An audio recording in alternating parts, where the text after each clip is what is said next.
अस्सलाम वालेकुम स्टूडेंट्स, हम लोगों ने अपना चैप्टर स्टार्ट किया हुआ है unit number 10 acid base and salt. इसमें टेस्ट योर सेल्फ का हम 10.3 सॉल्व करेंगे। Why is pure water not a strong electrolyte. Pure water जो है वो स्ट्रॉन्ग इलेक्ट्रोलाइट नहीं होता है। इलेक्ट्रोलाइट किसे बोलते हैं? ऐसे सब्सटेंसेस जिसमें से करंट को गुजारा जाता है। ये तीन तरह के होते हैं: स्ट्रॉन्ग इलेक्ट्रोलाइट, वीक इलेक्ट्रोलाइट और नॉन इलेक्ट्रोलाइट। नॉन इलेक्ट्रोलाइट जिनमें से करंट नहीं गुजर सकता है, स्ट्रॉन्ग इलेक्ट्रोलाइट जिनमें से करंट जो है काफ़ी ज़्यादा गुजर सकता है। अब पानी, प्योर पानी जो है वो स्ट्रॉन्ग इलेक्ट्रोलाइट नहीं है। उसकी रीज़न ये है कि प्योर वाटर के अंदर आइंस जो है वो बहुत कम बनते हैं। ठीक है, जब आइंस नहीं बनेंगे तो उनमें से फिर करंट को पास करना थोड़ा मुश्किल काम होता है। तो यही क्वेश्चन का आंसर लिखा हुआ है कि pure water is not strong electrolyte because it ionise very slightly into ions, और इस प्रोसेस को बोलते हैं ऑटो आयोनाइजेशन। नेक्स्ट हमारे पास क्वेश्चन है कि HCl और H2SO4 दोनों ही स्ट्रॉन्ग एसिड्स हैं और दोनों के ही आपने इक्वल मोल सोल्यूशन लिया है। यानी इक्वल मोलर का मतलब दोनों की आपने सेम क्वांटिटी ली है मोल्स की फॉर्म में, लेकिन इनकी pH क्या होती है? डिफरेंट होती है। आपने रीज़न बतानी है। अब HCl H2SO4 में अगर देखा जाए, H2SO4 एक डाई बेसिक एसिड है। डाई बेसिक एसिड का मतलब ये अपने 2 H जो है वो पानी को डोनेट कर सकता है। और अगर हम HCl की बात करें, HCl में एक H है और ये मोनो बेसिक एसिड है। इसलिए H2SO4 जो है इसका 1 मॉलिक्यूल जो है वो 2 हाइड्रोजन प्रोवाइड कर रहा है, और HCl का 1 मॉलिक्यूल कितने हाइड्रोजन आयन प्रोड्यूस कर रहा है? एक। इसलिए इनकी pH जो है वो एक दूसरे से क्या होती है? डिफरेंट होती है। नेक्स्ट क्वेश्चन है, why is ionic product constant of water temperature dependent. Ionic product of water का क्या मतलब है? वाटर की आयोनाइजेशन वाली इक्वेशन आपने यूज़ करनी है। यहाँ पे वाटर की जो इक्वेशन है KW इक्वल है H positive ion OH minus आइन। इसकी वैल्यू कितनी है? 1 × 10⁻⁻14। ये वाटर की आयोनाइजेशन की वैल्यू है 25 डिग्री सेंटीग्रेड पे, और इस KW को बोलते हैं ionic product of constant of water. और ये टेम्परेचर डिपेंडेंट है। जैसे जैसे आप टेम्परेचर बढ़ाते जाएंगे पानी की जो आयोनाइजेशन है वो इंक्रीज़ होती जाती है।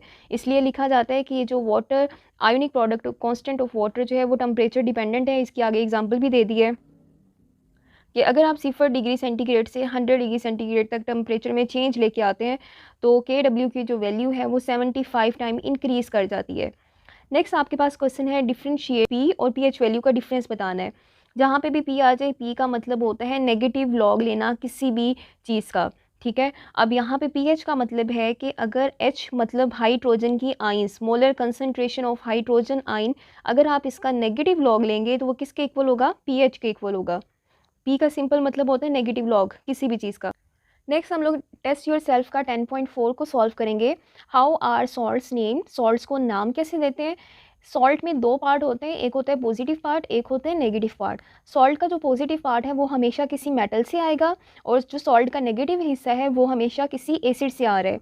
इसलिए सॉल्ट का नाम लिखते हुए आपको दो चीज़ें यूज़ करनी पड़ती हैं, मेटल और एसिड। जैसे NaCl की हम बात करें, Na यहाँ पे मेटल है, Cl यहाँ पे हाइड्रोक्लोरिक एसिड से आ रहा है।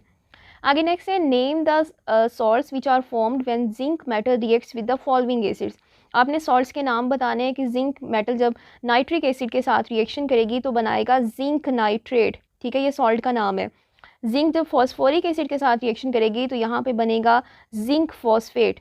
अब जिंक जो है एसिटिक एसिड के साथ तो बनेगा जिंक एसीटेट। अब ये बनता कैसे है? अगर हम पहले वाली इक्वेशन देखें, HNO3 और साथ में है जिंक आपने यूज़ किया है। जिंक चूँकि एक मेटल है, इसके ऊपर चार्ज होता है +2, और नाइट्रेट के ऊपर कौन सा होता है? -1 होता है। हाइड्रोजन के ऊपर भी क्या होगा? +1।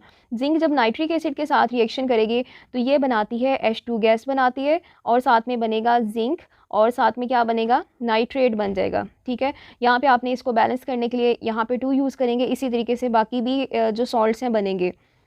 आपने जस्ट इनका नाम बताना है और फार्मूला लिख देना है। नेक्स्ट आपके पास क्वेश्चन है, how will you justify that salts are neutral compound. Salts इसलिए न्यूट्रल कंपाउंड होते हैं क्योंकि सॉल्ट के अंदर जो दो पार्ट आ रहे हैं, पॉजिटिव और नेगेटिव चार्जेस, वो हमेशा इक्वल होते हैं। ठीक है, जब पॉजिटिव नेगेटिव चार्जेस इक्वल होंगे तो सॉल्ट्स क्या होंगे? न्यूट्रल कंपाउंड्स होंगे। जैसे NaCl की एग्जांपल दी है, Na positive Cl minus. Next question है, how many water of crystallization are present in copper sulphate dot 5H2O and calcium sulphate dot 2H2O। आपने इन दोनों सॉल्ट के अंदर बताने हैं वाटर ऑफ क्रिस्टलाइजेशन। अगर हम कॉपर सल्फेट की बात करते हैं, वाटर ऑफ क्रिस्टलाइजेशन का मतलब है कि सॉल्ट के साथ वाटर के कितने मॉलिक्यूल्स अटैच हैं। यहाँ पे 5 वाटर मॉलिक्यूल अटैच हैं, इसलिए इसके वाटर ऑफ क्रिस्टलाइजेशन का नंबर 5 है। कैल्शियम सल्फेट के अंदर देखेंगे तो 2 वाटर मॉलिक्यूल अटैच हैं, इनका वाटर ऑफ क्रिस्टलाइजेशन कितना है, 2 है। नेक्स्ट आपके पास क्वेश्चन है, name the type of reactions that take place between an acid and a metal. Acid और मेटल के दरमियान कौन सा रिएक्शन होता है और गैस कौन सी इवॉल्व होती है, और आपने इसको एग्जांपल बतानी है। जैसे हम यहाँ से देखते हैं, मैग्नीशियम एक मेटल है, HCl के साथ रिएक्शन हुआ, HCl हाइड्रोजन प्रोवाइड करेगा, हाइड्रोजन गैस बन जाएगी और साथ में क्या बनेगा, मैग्नीशियम क्लोराइड बनेगा। अब अगर यहाँ पे देखें मैग्नीशियम मेटल इसको रिप्लेस करिए हाइड्रोजन को, तो इसलिए ये रिएक्शन है डायरेक्ट डिस्प्लेसमेंट रिएक्शन, और जो गैस इवॉल्व हो रही है वो कौन सी है, हाइड्रोजन गैस। नेक्स्ट हम लोग स्टार्ट करेंगे टेस्ट योर सेल्फ का 10.5। Name the types of salt की शॉर्ट क्वेश्चन काफ़ी ज़्यादा इंपॉर्टेंट है। सॉल्ट्स की टाइप्स के नेम बताने हैं, normal salt, basic salt, mix salt, acidic salt, double salt और क्या है, कॉम्प्लेक्स सॉल्ट। नेक्स्ट क्वेश्चन है, H3PO4 is a weak acid but it's salt Na3PO4 with strong base is neutral, explain it. H3PO4 क्या है, एक weak acid है, लेकिन जब इसके हाइड्रोजन को रिप्लेस करके कोई मेटल लगा दी जाए तो वो क्या बन जाते हैं, वो सॉल्ट बन जाते हैं। ठीक है, आपने ये बताना है कि H3PO4 जब NaOH के साथ रिएक्शन करेगा, जो कि एक बेस है, बेस से जो चीज़ प्रोड्यूस हो रही है वो है Na3PO4 जो कि एक न्यूट्रल है, आपने इसको जस्टिफाई करना है। 3 moles of strong base release 3 hydroxide ions.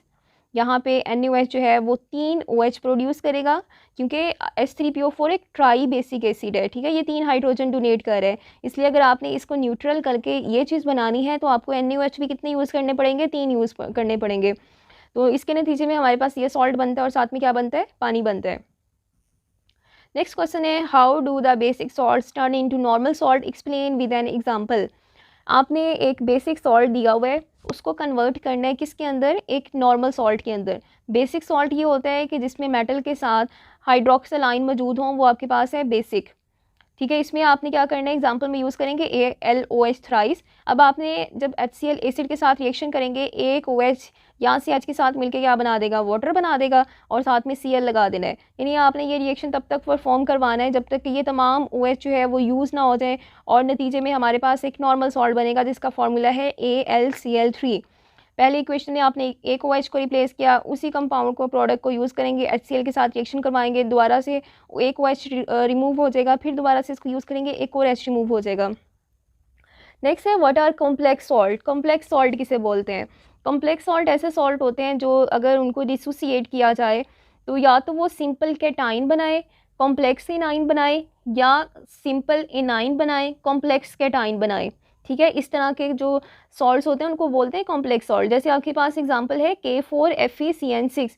अगर इसमें देखा जाए, जब इसकी डिसोसिएशन करेंगे तो ये जो K है ये मेटल है, इसके ऊपर बनेगा पॉजिटिव चार्ज, और ये जो ब्रैकेट वाला हिस्सा है ये अलग हो जाएगा, इसके ऊपर बनेगा नेगेटिव चार्ज। तो ये कॉम्प्लेक्स सॉल्ट इसे बोलते हैं। जब इसने आयोनाइजेशन की, डिसोसिएट हुआ, तो K पॉजिटिव सिंपल कैटाइन बने, लेकिन साथ में क्या बन रहा है, कॉम्प्लेक्स एनाइन बन रहा है। नेक्स्ट क्वेश्चन है, Na2SO4 is a neutral salt, what are its uses. Na2SO4 जो है, जिसे सोडियम सल्फेट बोलते हैं, इसको ग्लास इंडस्ट्री में, पेपर इंडस्ट्री में और डिटर्जेंट्स वगैरह में यूज़ करते हैं। आई होप स्टूडेंट्स आपको 10th क्लास की केमिस्ट्री के unit number 10 acid base and salts के टेस्ट योर सेल्फ क्वेश्चन अच्छे से समझ आ गए होंगे। Thank you so much, best of luck.